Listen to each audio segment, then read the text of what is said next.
Hello আমার প্রিয় ত্রিপুরাবাসী, আমার প্রিয় ভারতবাসী। এখন নতুন আর একটা জুমলা আরম্ভ হয়েছে। কিতা জুমলা জানো? আমাদের ভারতবর্ষের জুমলা পার্টির প্রধানমন্ত্রী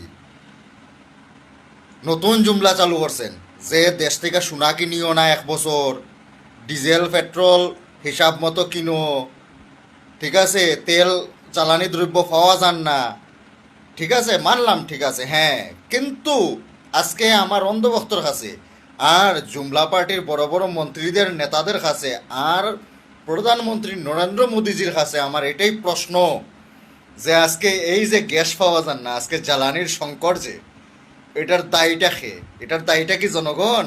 ভর্তুকিটা এখন জনগণ দিতে আছে, যে এটার দায়িত্ব তো আপনি নিজে।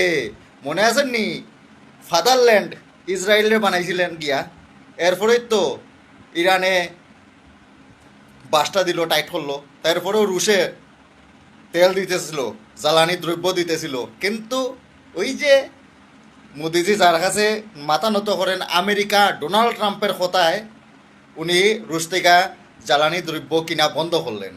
আর এখন কইতাছেন দেশের জনগণ রে তোমরা 1 বছর কিনিও না।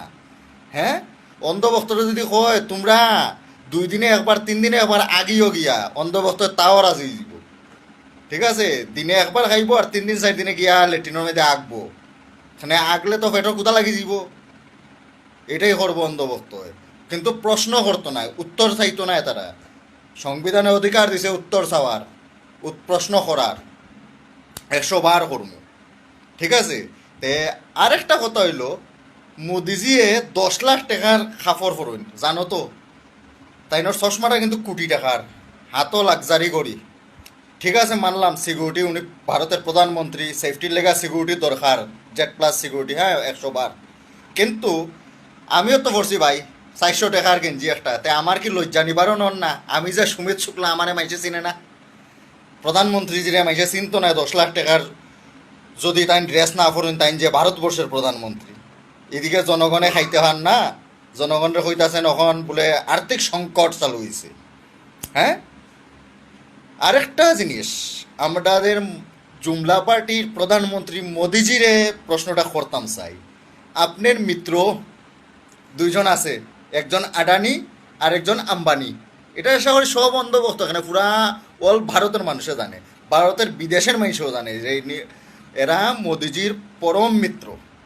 আচ্ছা, ভারতবর্ষের মধ্যে তো নাম্বার 1 ধনীর মধ্যে আম্বানি আর আডানি গোনাতায়, তারা তারার সম্পত্তির 50% পারে না ভারতবর্ষের এই সংকটটার মধ্যে দান করতো। হ্যাঁ, তখন থেকে মোদিজি তারারে কই না যে তোমরা দান করো, বা মোদিজি 10 লাখ টাকার ড্রেসটারে সারিয়া তাইন তো 1,000 টাকার ড্রেসও আইন না। কিন্তু ভারতবর্ষের রাষ্ট্রপিতা মহাত্মা গান্ধীজি, তাইনের ওই সময় কিন্তু জমিদার লেভেলের মানুষ আসতা, তাইন যে মানুষ বাইরে থেকে ডিগ্রি নিয়ে আইছে, এই মানুষের কাছে কোনো কিছুর অভাব আসতো না, কিন্তু উনি জনগণের লেগা একটা সাদা ধুতি আর একটা শরীর ঢাকার একটা কাপড়ের মধ্যে আইছিলেন। তাই এখন তোমরা খো অন্ধভক্ত, একটু প্রশ্ন করো তোমাদের আব্বারে যে দেশের সংকটটা তুমি আনছো আর ভর্তুকিটা আমরা জনগণে দিতাম। হ্যাঁ, কীরকম অবস্থাটা পড়ে, গ্যাস পাওয়া যান না, ঠিক আছে বন্ধুরা। আমি নিজে 1300-1500 টাকা দিয়ে স্টোভ আনছি, পাম্পে স্টোভ, গ্যাস পাইয়ার না, সিলিন্ডার ফোরা করো 2-2টা সিলিন্ডার ছাপাইয়া তো খাওয়া যায় না। না, অন্ধভক্ত কিতা করবো, এরা তো 2 দিনে 3 দিনে একবেলা খাইব, আর 1 সপ্তাহ একদিন আগলেও তারা বলে কইব হ্যাঁ হ্যাঁ আমরা আব্বা ঠিক আছে। ঠিক আছে বন্ধুরা, কমেন্টে জানাইও একটু, আর এটা অন্ধভক্ত হলে শেয়ার করে দিও, অরিজিনাল কথা, এটা কোনো ডুপ্লিকেট নাই। জয় হিন্দ, জয় ভারত, জয় ত্রিপুরা।